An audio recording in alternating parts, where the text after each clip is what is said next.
Hello അടിക്കാം പടയെന്ന്. അപ്പോൾ നമ്മൾ ബീഫ് കഴിക്കാൻ വെച്ചിട്ടുണ്ട്. ഇത് വെന്ത് വരുമ്പോൾ 4 വിസിലടിച്ച് വെന്ത് വരുമ്പോൾ നമുക്ക് ആ ബീഫിനുള്ളിൽ ഒരു മസാല ഉണ്ടാക്കി ഒരു ബീഫ് കറി ഇട്ട് കൊടുക്കാം. വെളുത്തുള്ളി അരിഞ്ഞത്, മഞ്ഞപ്പൊടി 1 സ്പൂൺ ഇട്ടൊന്ന് ഇളക്കി, 2 ടീസ്പൂൺ കാശ്മീരി, കുറച്ച് ചങ്കിയായിട്ടാണ് ഇറക്കിയിട്ടുള്ളത്.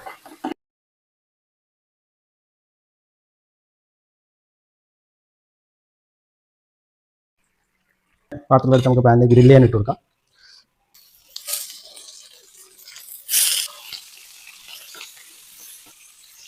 ഒരു വന്ന കുറച്ച് കണ്ടു കഴിഞ്ഞിട്ട് തന്നെ ഒന്ന് കഴിക്കണം എന്നുള്ള പരുവത്തിലേക്ക് വന്നിട്ടുണ്ട്. അതോടൊപ്പം തന്നെ നമ്മൾ ഗ്രില്ല് ചെയ്ത് ബീഫ് ഇവിടെ റെഡി ആയിട്ടുണ്ട്. ആ ബീഫിനെ ഒന്ന് ഗ്രേവിയിലേക്ക് ഇങ്ങനെ വറുത്തിട്ട് ഗ്രില്ലായി വന്നിട്ടുള്ള ബീഫ് നമുക്ക് നന്നായിട്ട് ഇളക്കി യോജിപ്പിക്കാം. എന്നിട്ട് സൂപ്പർ ഫ്ലേവറൊക്കെ ഒന്ന് ഇറങ്ങി വന്നിട്ട് പാരുവത്തിലെത്തിയിട്ടുണ്ട്. ഒന്ന് ഓഫ് നമ്മൾ ഓഫ് ചെയ്ത് വെച്ചു. ഒന്ന് തിരിച്ച് മറിച്ചിട്ട് കൊടുക്കാം. ബാറ്റർ നേരത്തെ തന്നെ അതിലേക്ക് ഇട്ട് കൊടുക്കാം. മടിയാണ്ട് കയ്യിലൊന്നും ബാറ്റർ ആക്കണില്ല.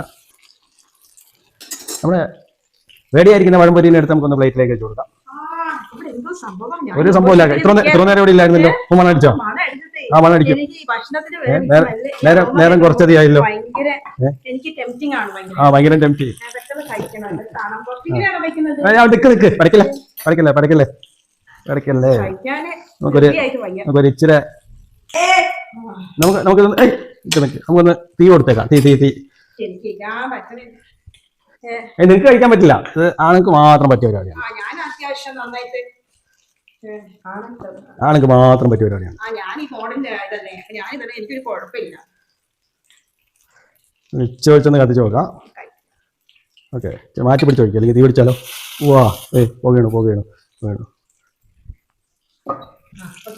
ഇതെന്താ സംഭവം ഇങ്ങനെ ചെയ്യുന്നത്? ഒന്ന് ചൂടാക്കാം. അയ്യോ തീ പിടിച്ചില്ലോ. അതാ പറഞ്ഞ നിനക്ക് പറ്റിയ പരിപാടിയല്ലാണ്.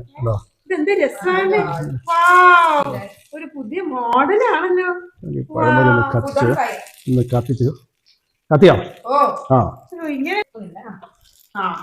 ഇനി എനിക്ക് എടുത്തിട്ട് ഒരു ഫ്ലേവർ എങ്ങനെ ഉണ്ട്? ആണെങ്കിൽ നേരെ എന്നാ പിടിക്കും. വേണ്ട പോർക്ക് വേണ്ട, കൈ കൊണ്ട് കഴിച്ചു.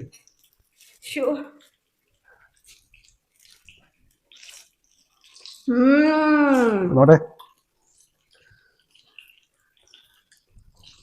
ഓ